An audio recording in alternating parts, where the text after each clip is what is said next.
क्या मेरी कह दो ना, जैसे फूल बिन सूनी बगिया, बिन बिटिया आंगन सूना, बिन बिटिया आंगन सूना, बिन बिटिया आंगन सूना।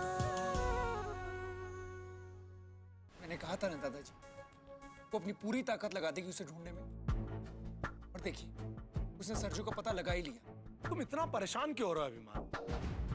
आप हैं पापा, लेकिन बहुत दूर।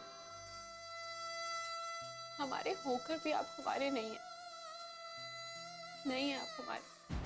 हम ये केस जीत कर ही रहेंगे, क्योंकि हम सच्चाई की राह पर हैं।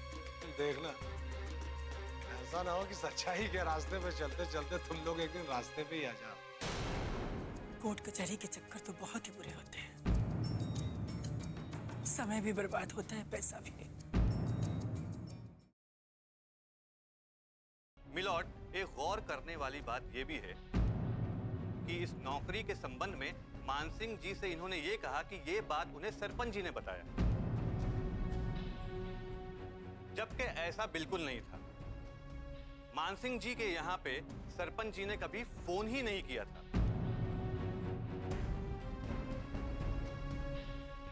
नौकरी पाने के लिए इन्होंने झूठ बोला था। क्या साहब ये गलत कह रहे हैं? मुझे ठाकुर साहब के पास जाने के लिए सरपंच जी ने कहा था। उन्होंने मुझे कहा था कि ठाकुर साहब के यहाँ पार्ट टाइम अकाउंटेंट की जरूरत है, इसलिए मैं वहां उनसे नौकरी मांगने गया था, और ठाकुर साहब ने तो मुझे नौकरी पर रखने के लिए मना कर दिया था, और बाद में खुद ही उन्होंने अपना आदमी भेजा और मुझे नौकरी पर रखा। खैर, यहां तक सब ठीक था मिलॉर्ड। इन्होंने जो सोचा था वैसा ही हुआ। इन्हें जाते ही जॉब मिल गई, और मानसिंह जी ने इन्हें बहुत सम्मान भी दिया। अपने गांव में इनकी मेहमान की तरह आवभगत भी की। लेकिन इन सब का सिला उन्होंने ये दिया कि उनके साथ विश्वासघात किया। अपने सोचे समझे प्लान के मुताबिक चोरी कर डाली। ऑब्जेक्शन मिलॉर्ड, मेरे काबिल दोस्त इन्हें सीधे सीधे मुजरिम ठहरा रहे हैं। जज साहब, मेरे काबिल दोस्त शायद ये भूल गए हैं कि 5 लाख रुपए इन्हीं के घर से बरामद हुए। रुपये मिल जाने से जुर्म साबित नहीं होता वकील साहब। जज साहब, मैंने इस केस के मुतालिक काफी लोगों से पूछताछ की, तो पता चला कि ठाकुर मान सिंह जी ने यह साजिश बहुत सोच समझकर रची है। ऑब्जेक्शन मिलॉर्ड, डिफेंस लॉयर मेरे मुवक्किल पर झूठा इल्जाम लगा रहे हैं। वो अपने गांव की जानी मानी हस्ती है, और उन पर इस तरह से साजिश का आरोप लगाना उचित नहीं होगा। Objection overruled. Thank you my lord. मैं बस इतना कहना चाहता हूं कि ठाकुर मान सिंह जी ने अनुष्का शर्मा को नीचा दिखाने के लिए, अपने अपमान का बदला लेने के लिए यह साजिश रची, और अपने आप को इस पूरी घटना से बचाए रखने के लिए यह काम अपने आदमी से ना करवाकर किसी बाहर के आदमी से करवाया, और उसका नाम है सरजू।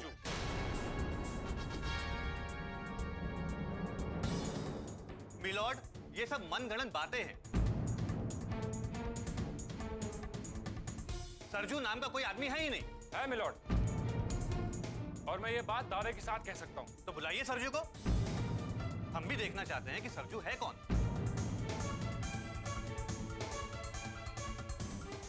जिसने मान सिंह जी के कहने पर इतना जोखिम भरा काम किया।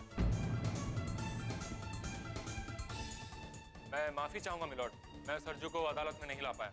अदालत वजह जानना चाहती है। मिलॉर्ड, जब हमें कल खबर मिली कि सरजू मंडाना गांव में छिपा हुआ है, तब हम उसे पकड़ने के लिए वहां पहुंचे, लेकिन हमारे वहां पहुंचने से पहले ही उसको खबर मिल चुकी थी कि हम उसे पकड़ने आ रहे हैं, और वो वहां से भाग गया।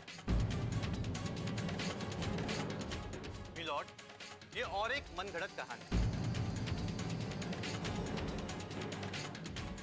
मिलॉर्ड, मैं ये कहना चाहूंगा कि ये कुछ नहीं है, अदालत का वक्त बर्बाद करने की कोशिश की जा रही है। इस केस में सुनने सुनाने के लिए कुछ भी नहीं। ये एकदम सीधा केस है मिलॉर्ड। आरोपी विशाल शर्मा ने मानसिंह जी के 5 लाख रुपए चुराए हैं और ये रुपए इन्हीं के घर से बरामद हुए।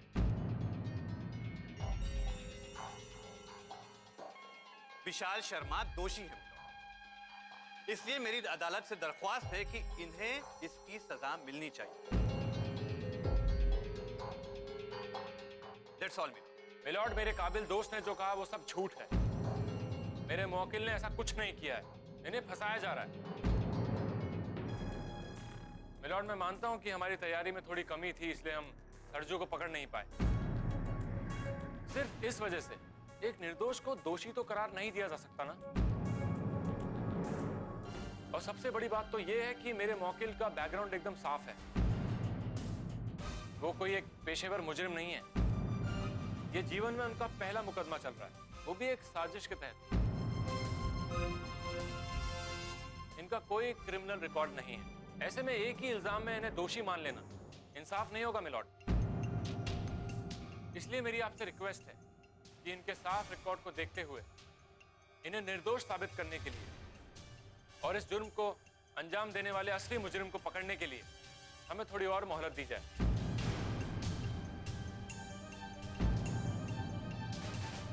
Objection milord. बिन बिटिया आंगन सोना।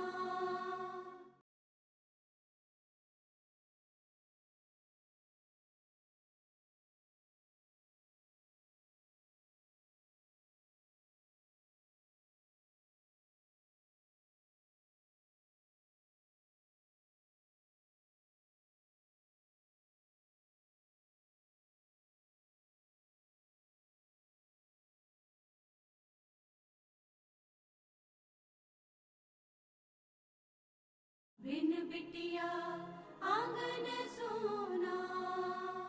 इसलिए मेरी आपसे रिक्वेस्ट है कि इनके साफ रिकॉर्ड को देखते हुए इन्हें निर्दोष साबित करने के लिए और इस जुर्म को अंजाम देने वाले असली मुजरिम को पकड़ने के लिए हमें थोड़ी और मोहलत दी जाए। Objection my lord. Objection overruled. Defence lawyer की बात को मद्देनजर रखते हुए अदालत उन्हें 2 दिन का समय देती है और इन 2 दिनों में डिफेंस को असली मुजरिम को कोर्ट में पेश करना पड़ेगा, वरना कोर्ट को अपना फैसला लेना पड़ेगा।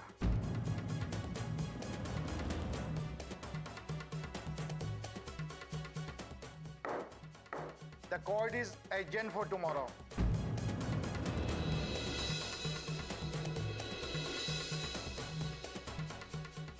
क्या सोच रही है अनुष्का जी? यही कि कैसे भी हमें 2 दिन के अंदर सरजू को ढूंढना ही होगा। इंस्पेक्टर साहिबा, अगर तुम ये सोच रही हो कि इन 2 दिनों में तुम सरजू को ढूंढ लोगी, भूल जाओ, ऐसा कभी नहीं हो सकता।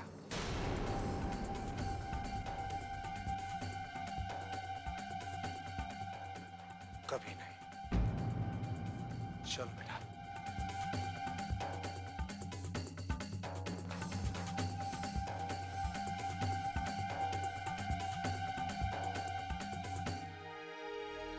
डोंट वरी अनुष्का जी, हमारे पास 2 दिन का वक्त है।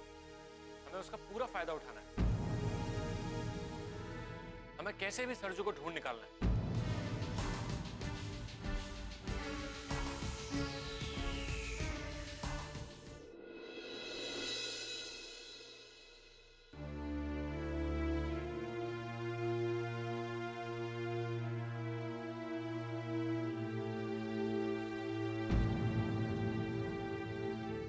राधे ने अपराजिता के लिए लंच और नाश्ता बनाया होगा कि नहीं, मुझे देखना चाहिए। अरे अरे, आप कहाँ जा रही हैं? बेटा तू तैयार हो गई? मैं बस तेरे नाश्ते का ही देखने आ रही थी।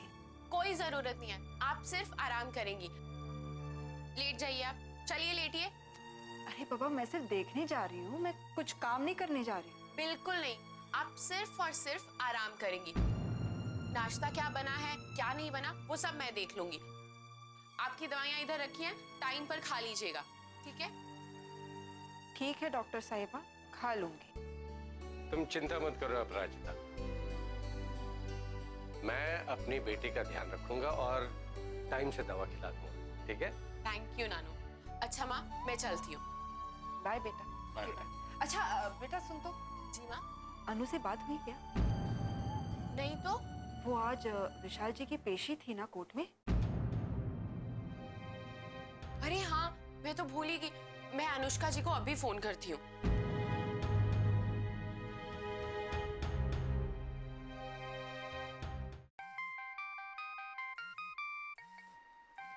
अपराजिता? हेलो? हेलो अनुष्का जी। अपराजिता? अनुष्का जी कहाँ हैं आप? मैं अभी कोर्ट में ही हूँ। सब ठीक है ना? कुछ भी ठीक नहीं है अपराजिता, हम लोग सरजू को ढूंढ नहीं पाए। हाँ, एक बात अच्छी है, जज साहब ने 2 दिन बाद की तारीख दी है। फिर तो आपको सरजू को ढूंढने का समय मिल गया है। हाँ, माँ कैसी है? माँ एकदम ठीक है, लीजिए बात कीजिए। हेलो अनु बेटा। हेलो? अनु बेटा, तुम ठीक तो हो ना? अब क्या करोगे तुम लोग? अनु, मुझे बहुत घबराहट हो रही है। देख बेटा, सब ठीक हो जाएगा। हाँ जी, मैं माँ पापा से कह दूंगी। 2 ही दिन का समय मिला है, 2 दिन में सरजू पकड़ा जाएगा कि नहीं? और विशाल जी और सुशीला जी से कहना कि वो परेशान ना हो। जी, 2 दिन तो पलक झपकते ही बीत जाएंगे। हाँ, पापा ठीक है। अनु, मैं तुमसे बात कर रही हूँ। माँ 1 मिनट। मैं कब से तुमसे बात किए जा रही हूँ, तुम हो कि फोन पर? माँ 1 मिनट। मैं आपसे बाद में बात करती हूँ। हाँ बेटा, बेटा तुम अपना काम करना अच्छे से। हाँ, और अपना ख्याल रखना। बाय। बाय। हाँ माँ।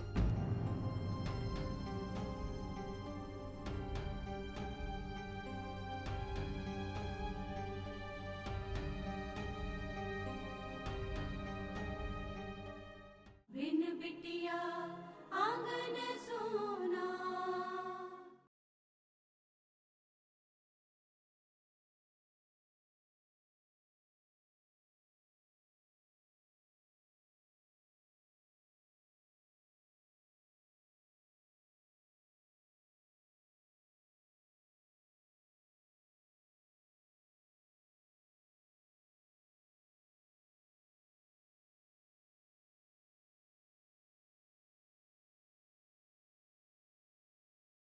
बिन बिटिया आंगन सोना।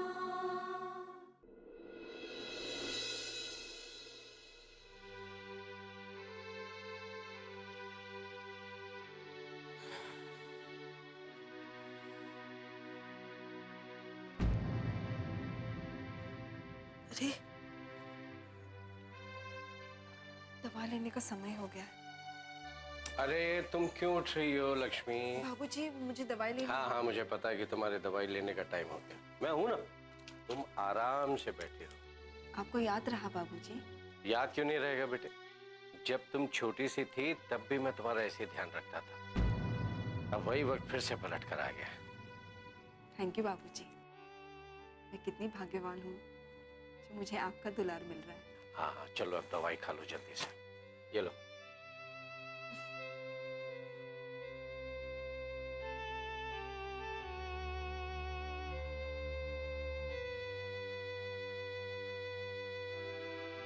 अब तुम आराम से सो जाओ, ठीक है? जी बाबूजी।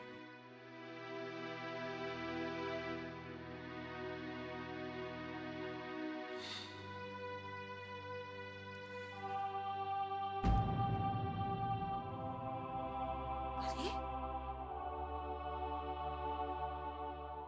तो अपराजिता का मोबाइल है। हे भगवान, ये लड़की भी ना अपना मोबाइल भूल गई। क्या करूं मैं? अस्पताल फोन करके उसे बता देती हूँ, वरना वो परेशान हो जाएगी।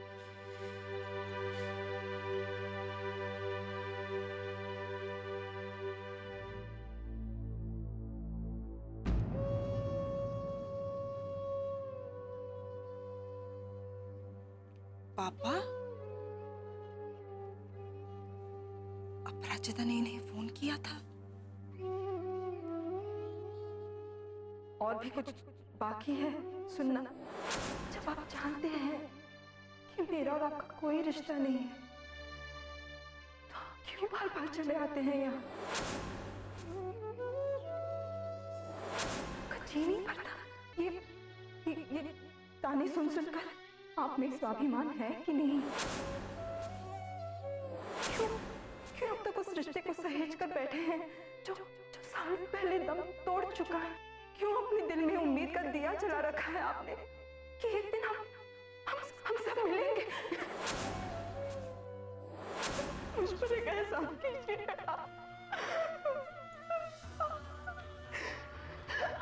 आप चले जाइए यहाँ से, आप चले जाइए यहाँ से। कल मैंने न जाने इनसे क्या क्या नहीं कहा।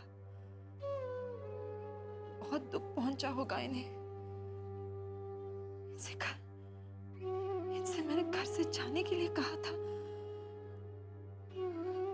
मुझे ऐसा नहीं कहना चाहिए था।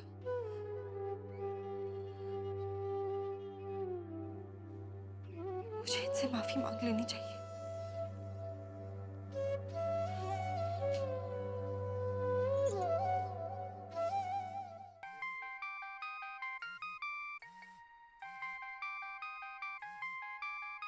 अपराजिता, लेकिन कल रात को ही तो बात हुई थी। सब ठीक तो है ना? कहीं लक्ष्मी? अपराजिता, बेटा सब ठीक तो है ना? अब लक्ष्मी ठीक है ना? तुम कुछ बोलती क्यों नहीं?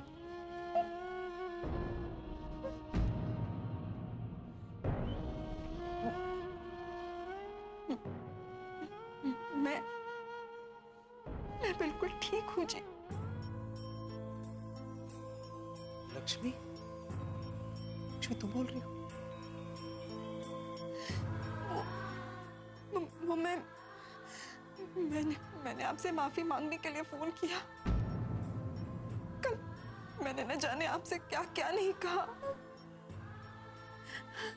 मैंने आपसे घर से जाने के लिए कहा। आपको बहुत बुरा लगा होगा ना जी। मेरी ये गलती माफ करने लायक नहीं है, लेकिन फिर भी मैं आपसे माफी मांगती हूँ। हो सके तो मुझे माफ कर दीजिएगा। लक्ष्मी?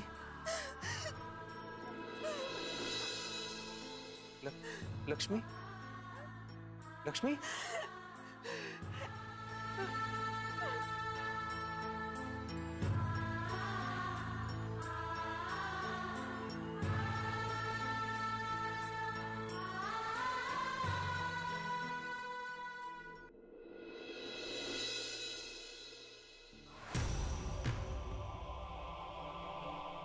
अभिमान, ये क्या कर रहे हो तुम? अब मैंने क्या किया है माँ? ज्यादा भोले मत बनो। मुझे अच्छे से पता है अपने दादाजी के साथ मिलकर उस इंस्पेक्टर के पापा को फंसा रहे हो तुम। किस तरह की बात कर रही हैं? आप तो ऐसे बोल रही हो जैसे चोरी उन्होंने नहीं मैंने की। और जो चोरी करेगा उसे सजा तो दिलवाएंगे ही ना।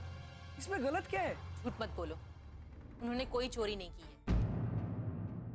बिन बिटिया आंगन सोना।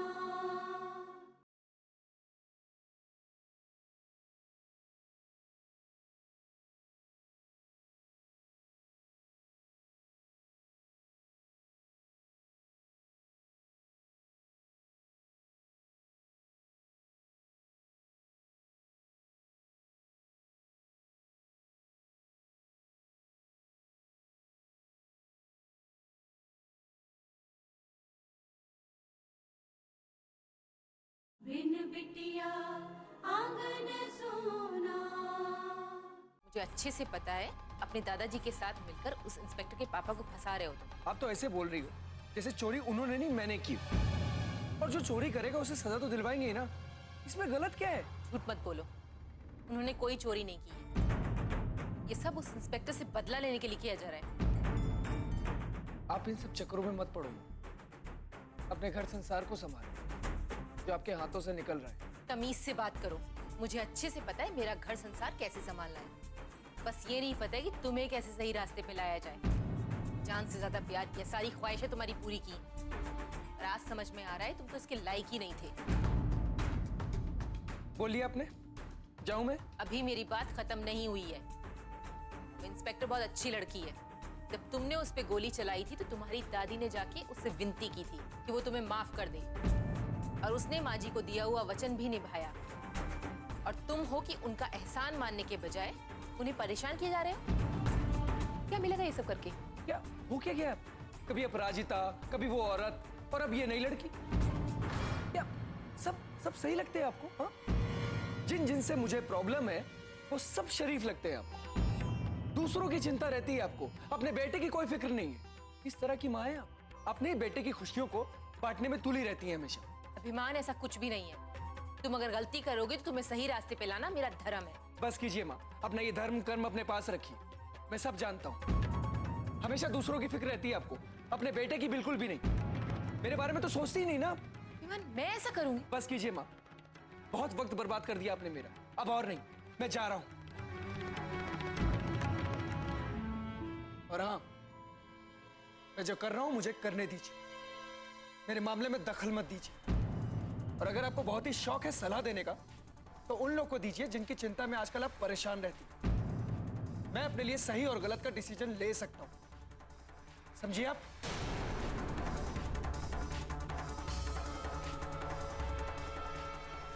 और अगर आपको बहुत ही शौक है सलाह देने का तो उन लोगों को दीजिए जिनकी चिंता में आजकल आप परेशान रहते हैं।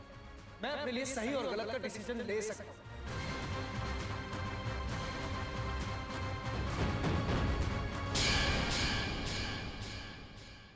भगवान भी उसी की मदद करते हैं जो स्वयं अपनी मदद करता है।